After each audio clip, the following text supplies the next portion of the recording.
Hi and good evening, everybody. It's great to have you. Dale Robbins, Rich Violette, with head coach of the Northwood University Timberwolves, Leonard Haynes. And we are here this evening, Tuesday evening. Hope you all voted. And if you haven't, you've got 58 minutes to get that plugged in.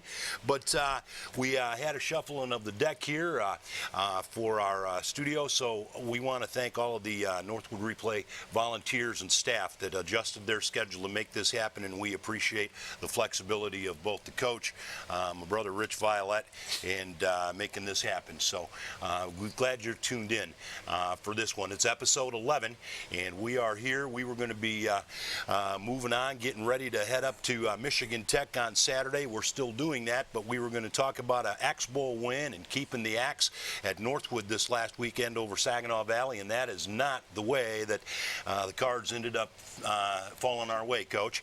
We've been talking about it a little bit before we started rolling tape here, and I had gone back to Rich's keys of the game. When we're on radio and the internet with that, Rich always gives 3 keys to the game, and he counts them backwards to number 1, and ended up number 1 was special teams.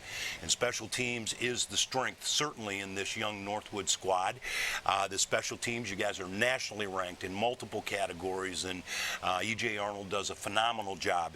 He and his dad preparing that side of your football team, and special teams did play a part in this one, but ultimately the tables turned as Saginaw Valley and the Cardinals special teams really took advantage, some powerful advantage, in 2 of their first 3 scores and 2 of their 4 total scores that they had with touchdown scores, and it was the special teams that won that ball game for you. Your heart sinks a little bit because the momentum was certainly made, I thought, on the second block punt. Both of them they recovered, one outside on the 15 to run in untouched for the first touchdown they scored. Then to start the second half, they ended up getting another punt in the end zone, in no yards, no time off the clock, and they had 6 points on the board. Where do you go to kind of gather momentum, knowing that that's your strength, and all of a sudden it's kind of turned against you? What do you do with your club and your staff at that point? Well, you got to keep fighting through it. And you did. Because it's always going to be adversity, you know, whether special teams, offense, defense, it's just part of the game. Right. And so our young men have to understand, hey, that hadn't happened to us now in 6 years. A block punt, especially for a touchdown. Right. That just has not happened. And especially under Coach Arnold's watch, and him and his father, like you said, do a great job with our special teams. Absolutely. And it's been a great part of our culture and what they built there. So at the end of the day, we didn't get it done. And so, yeah, it was a little shock for everybody. And, you know, so we're going to keep working hard to get that corrected. And, you know, a lot of people say, well, you got freshmen snapping and a freshman punter. Right. But, you know, they got experience. They got experience. And so, you know, we can't make those mistakes. So, but we'll get that corrected. I feel sorry for you, Coach, because first thing we bring up is special teams. You've already lived it 100 times in your mind since Saturday. Yes, yes. And you know, I think more importantly, and you probably would agree with me, is the momentum shifts when something like that happens. Yeah. I felt like we could absorb the first one, and we did. We take, I think, a 10-7 lead, right? Yes, we did. And so I'm thinking, okay, we absorbed that one, but it's hard to, you know, momentum's a key in any game, and we lost some momentum a couple of times, and it cost us. Yeah, that's huge. You know, momentum swing, and you know, when you go back and view it through your head, that second one, it did sting a little. And I'll be honest, you know, Saginaw Valley did a great job, and you know, scheming it, and they were able to get their hands on another one for another touchdown. And so, it's one of those things. You can feel a shift happening, but what do you try to do to get the team to keep going? I'll take it one step further, if I may. Please do. We also had a great kick return, and then we got a penalty. Yes. And then we made a couple more miscues, and pretty soon we went from the 50-yard line all the way back to we're kicking it out of our end zone. Right. And then we made it a short field for them. About 33-yard portion. So again, it was more than just special teams, and you take those. It was a short touchdown for them, which puts a lot of pressure on the defense. You take the 14 off the board on the punt blocks, and then you take the other 7 off the board. You know what? we win a 1-point game. Yeah. Or we're in a game and it's a different momentum swing. And so there was more than just the special teams. I know you know that. Yeah, it's every aspect of the team. You can't have penalties that's going to back you up. You can't do little things that's going to hurt you. You know, we're so big on paying attention to detail. You know, we always say, we talk about ATD, attention to details. And so, you know, for it to start happening to us, you know, we just want taking care of the little details. So you're right. We put ourselves in unauspicious positions at times, and it wasn't, you know, it's not good. That's not good. And the team, I'm sure, was shocked as much as we're shocked because, like you said, you don't see that happen, right? Especially in special teams. You Especially just don't special see teams, right? And like I said, Coach Arnold, they do a great job. Him and his dad do a great job with our special teams. Yeah. So at the end of the day, yeah, it was a little bit of a shocker. But like I said, we're continuing now to work at it and get right, and make sure that does not happen again. Well, one of the big things I think that has to come out of Saturday's game, and even in the 31-10 loss, is that you had an offense that was averaging almost 230 yards in the air at Saginaw Valley in 2018. You guys held them to 44 yards in the air. Yeah. Conklin, I thought, even though he was contained, your corners and your safeties and your backs really played a phenomenal game. They ended up with only about 243 total yards combined, rushing. So points of the game that you needed to have come together, I felt, was your defense and your stopping their aerial attack, and they certainly have one. And also their running game. You really held them in check with that. So it was interesting that your power going into the game ended up being the 3-snap difference in the 71 snaps they took. If they'd have made 67, it's the 1-point game I think Rich and I were talking about. So the stuff you're working on, and there's no doubt in my mind, you got 4 quarters to play. Yep. And you got another 60 snaps in the season, average. Right. You're going to take a long road trip, your longest road trip of the year. And you're going to go see Houghton Hancock in the spectacular mid-November months of the Upper Peninsula, Michigan.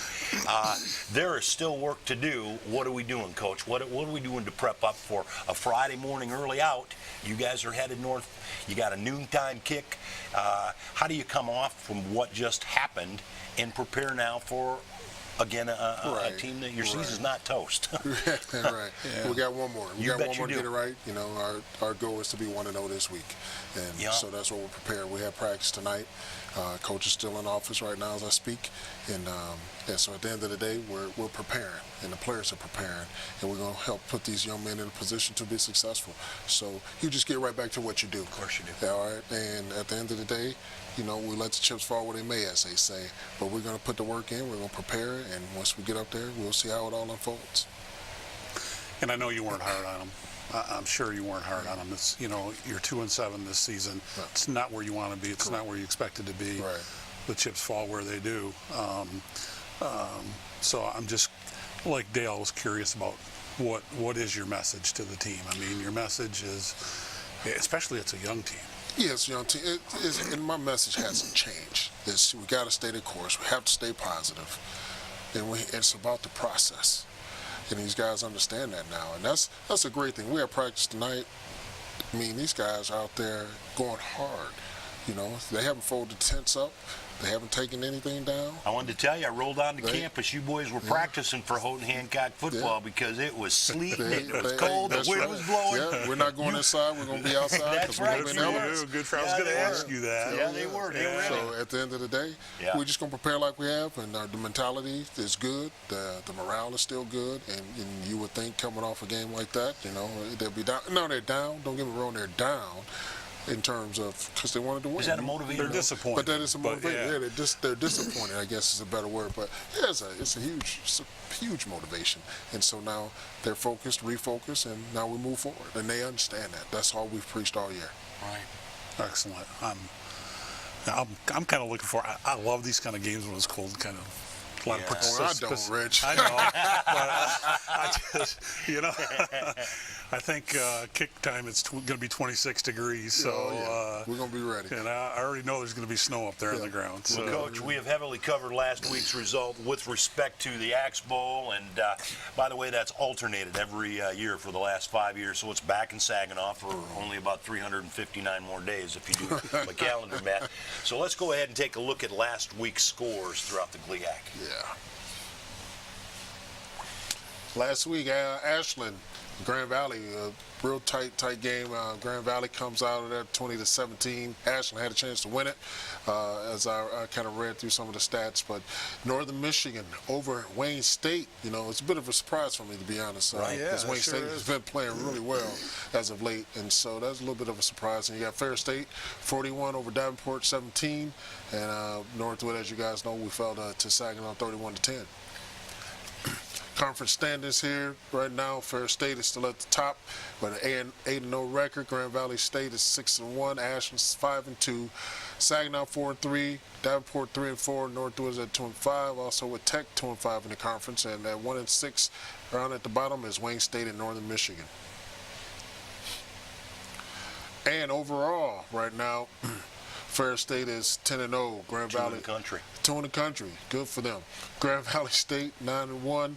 Ashland 5-4. Saginaw 7-3. Davenport 6-4. Michigan Tech 4-5. Northwood 2-7. Northern Michigan 3-7, and Wayne State 2-7. So I see something bundled up in the lower third of that. I see two clubs in the GLIAC who are sitting on the last week of their season at 2-5, and you meet them. So there's more motivation simply there as well. But this is still like the first snap of your season, as I understand it. Except now you've got all these freshmen / redshirt freshmen that got a season behind them. They're no longer rookies, and there's something at stake truly for the last regular season game, is there not? Oh yeah, because it's going into your off season now. It's a build momentum for going into the off season training, things of that nature. So I told our guys we got a lot to play for. Got a lot to play. Go out, send our seniors out on a high note, and at the end of the day, those 10, 11 seniors that we have, they're busting their tail, in whatever role it is on our football team to help this football team be 1-0 by the end of Saturday's game. So there is a lot to play for. I see positives all the way up and down the lineup. I really do. I break down every position, and I see a lot of positives. I've seen some mistakes, but they're young mistakes. And when we get into our next segment, I got a prediction or two for what's going to happen up at Tech. You're not going to be afraid to share it. All right. Okay. I can't wait to hear it. Speaking of the next segment, hey, we're going to do that. But first, here's a message from MCTV right here on your radio or your YouTube or your podcast dial. We'll be right back.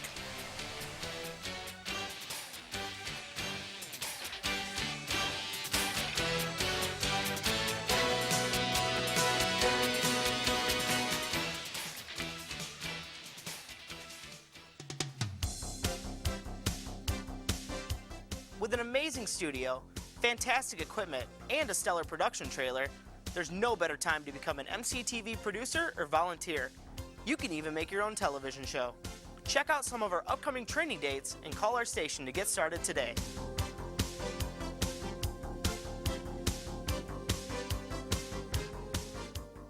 For more information on trainings or anything else related to MCTV or MGTV, make sure you check out the city's website. And don't forget to like MCTV on Facebook.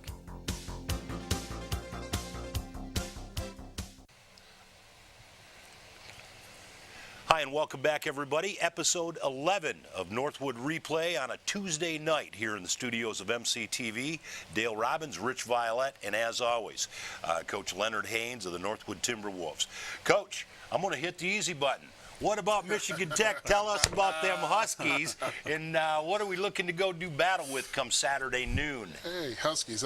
Michigan Tech is one of those teams. I believe they're a true blue-collar football team. Right. Those guys, offensively, they want to run the ball. They do a good job running the ball and doing some of their play-action stuff off of it.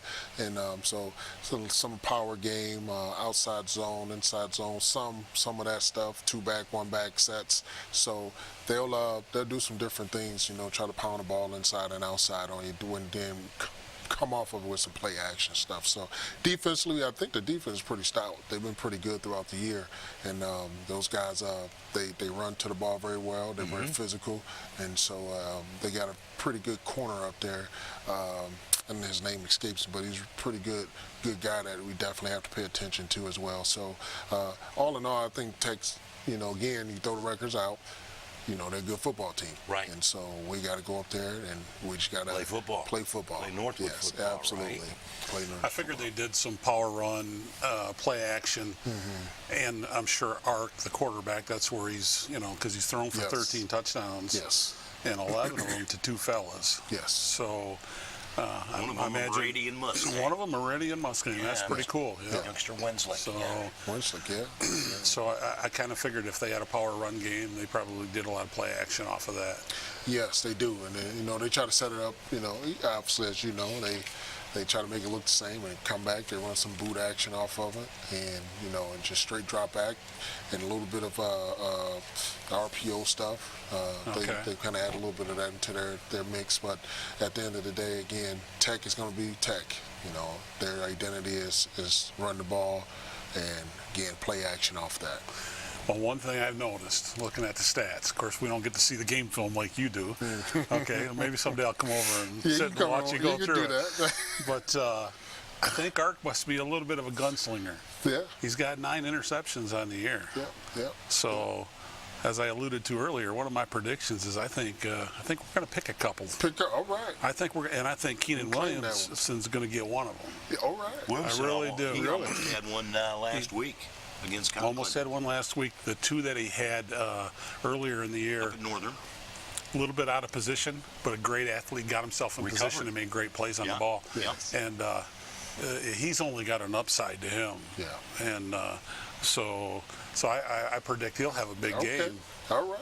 Saturday. Well, I received that. Yeah.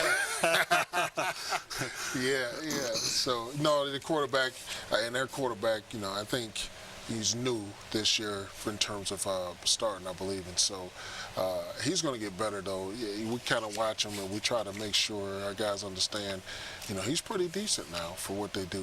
It's one of those, again, I guess, if you will, Tech quarterback.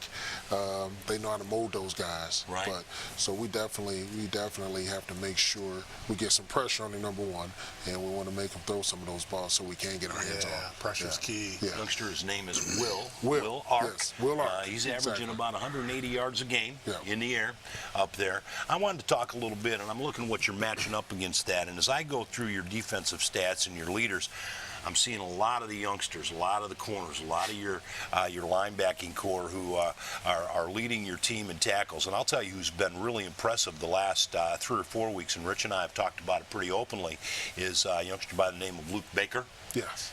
Baker with 2 Ks, so that's easy to pronounce. Austin Hamlet has been a phenomenal corner and back for you. Of course, you've got Samuels and Harrington, and they're in a healthy role for you now. But Travis Wiltshire leading everybody with 62 tackles on the year. Your defense is really molded into the Northwood mentality, and you've got these young guys who've come in and been led by the mentors, the upperclassmen. You've got to feel good about what lies ahead 19, 20, 21. And I know you don't look that far ahead, and I know you're shopping your Christmas list now because you guys been recruiting, and we'll pick it up right away next week again. But I'm impressed on both sides of the ball, but defensively stands out for me, especially what they just did against the Cardinals. I thought they played good D when they were given the right position on the field to do so. Yeah, I think that first half for us defensively, those guys that you mentioned, those guys came to play. Again, Yes, it's a they did. rivalry game, and, these guys going to be a little amped up. And so we had guys running the ball. We had guys doing their job. That's one thing we preach, do your job. And so we were doing that. And so at the end of the day, we want those guys to understand this is how we play football. And this is how it should be all the time, the consistency. And so we haven't been that consistent defensively throughout this year. But, I kind of chalk it up for some young guys, getting their feet wet a little bit. And it comes with the growing pains. And so we're going to be much better going forward for the future. Like you said, we have some really good young talent coming back. We have some guys that's going to be in the fold. And I'm getting a little eager to see how they're going to develop. Yeah, I really like the technique of the D. Yeah. I think they play good technique. I think they're with their man most of the time where they're supposed to be. You know, if we get beat, it might be we slip or something, or we missed an assignment. It's not that they don't have good technique covering. And I'll tell you something else. I thought Chase Harrington stepped up and was all over the field. Oh, he was. Busy. Saturday. You know, and I know it's his first action back, right? Am I right about that? Yeah, he's been out after a while. He's been out, and that was his first action back, and it was good to have him back. You know, it gives some more added depth to that linebacker spot. Right, Yeah, that helps quite a bit. Yeah. Yes. Yeah. It was good to see. Yeah.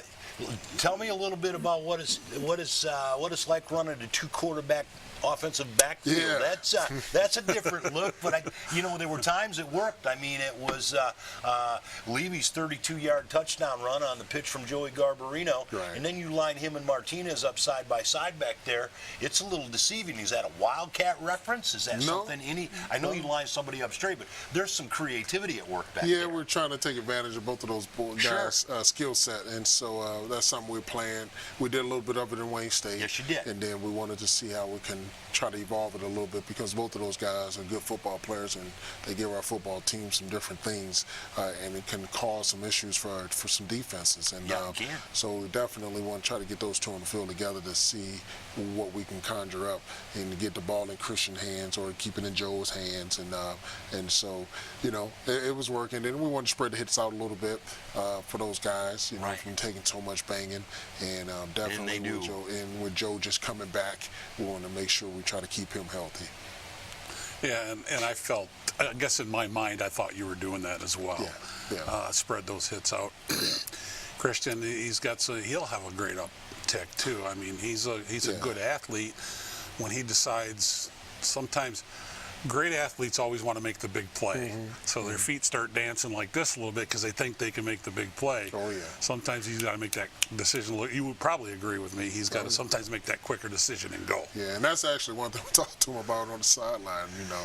He tried to make some plays and say, hey, you got to throw the ball away, Exactly. But you're talking about a young man that's come from playing receiver, thrusting into playing quarterback. So, he's thinking he can do something with his feet, everything he can help us. And he's returning punts for us. And he returned punts for us as well. So you got to be creative. And that's just his mindset. Right. He's trying to make the big play every time. I'm glad you talked to him about that on the sideline, because we were talking about it up in the booth. Same thing. Right. He probably should have threw that one away, but his mindset isn't. Oh yeah, he's trying to make a play. He's trying to get over, and there was work from throughout the year. So yeah, exactly. I mean, hey, you love that. It is the final week in GLIAC this coming Saturday before the playoffs begin around the Division II around the country. Let's go ahead, Coach, if you will, and take a look at this week's docket. This week's schedule, last games of the regular season, we have Saginaw Valley is over at Davenport. We go up to make the trip to the UP to play the Techies, and Northern Michigan plays Ashland. Wayne State is at Green Valley, and then Ferris State is a non-conference against William Jewell. In our game, if the next slide holds true, we'll cite that is a noon kick. Yes. Up at Houghton. And so it's you guys, a little bit of your travel schedule. You'll leave fairly early Friday morning. I know you're out of town mid-morning Friday. Yeah. As you know, and we've talked about it, I'm going to miss that one. That's but I'm up there in spirit and my heart, and I think I got a hot spot on my phone. I can pick that right up on my iPad too. So I'll be listening to you can send Violette. some prayers. I say prayer for you every Saturday morning. He'll be texting me in the middle of the broadcast. I'm sure we kind of do that. Hear him and Kalina back in the booth and see how that friendship lasts up there. How that goes. Yeah. I'm more worried about the car ride with him. So. And for those folks locally, Rich and Darren will be heard on 1490 AM WMPX. And as always, we're on the net. If you go to gonorthwood.com, the stats are there. The live call from the radio is there, and it's just like you were setting up at Houghton, but you won't be as cold, and you can do that in the comfort of your own car or on your own couch. Now we're talking about, we're going to do this next week, probably Thursday as usual. Yeah. But we'll go ahead and take a snapshot of what reveals itself up north this weekend, and we're not quite sure how we're going to do our postseason game at that point, but we've talked about a few things. We've not inked anything down, but we can certainly talk for 27 minutes about anything we want. I'm sure you can. It's true. What are you thinking as we roll out of here with just a minute or so left? You know, what do you do differently pulling out of your hotel? You're an hour from your destination, and it's going to be cold that morning. Do you stretch them out at the hotel? Do you do anything differently before you get up there on that hill up and attack? No, we'll just stick to a normal routine. You know, in the past, you know, been a 12 o'clock game. You know, we'll get them up for pregame meal and get them moving a little bit that way. But we're probably not going to do too much stretching out there in the cold. Yeah.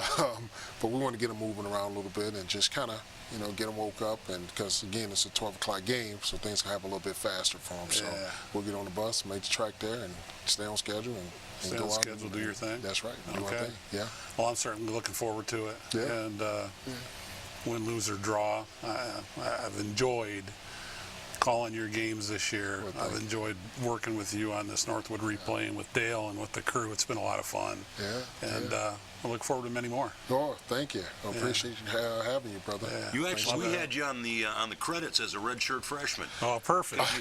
You're We'll line him up. We light him up. Well, that is going to bring to conclusion episode 11. As mentioned earlier, we are everywhere that is media-like. Of course, here on the charter cable networks that MCTV is found. We are on YouTube this year, and we invite you to go out and watch the replay of these games, as well as our podcasts, which we understand are doing quite a phenomenal job in that realm, having been one of the first programs here at MCTV that we're doing podcasts with. So that's an app. You can go get that, and heaven's sakes, you could live Northwood football all the time if you so choose, because these guys do, we do. We want to thank you for a season-long commitment to enjoy your comments and your replies personally and as a university. And we will be back to close down the 2018 season next Thursday, but we got a win to add to that collection. We're going to do that up at Houghton this week against the Huskies at Michigan Tech. Thanks, everybody. Coach, as always, even on Tuesday nights. Thank you, brother. It's good to hang with you. You too. All right. Drive safe. Good night, everybody.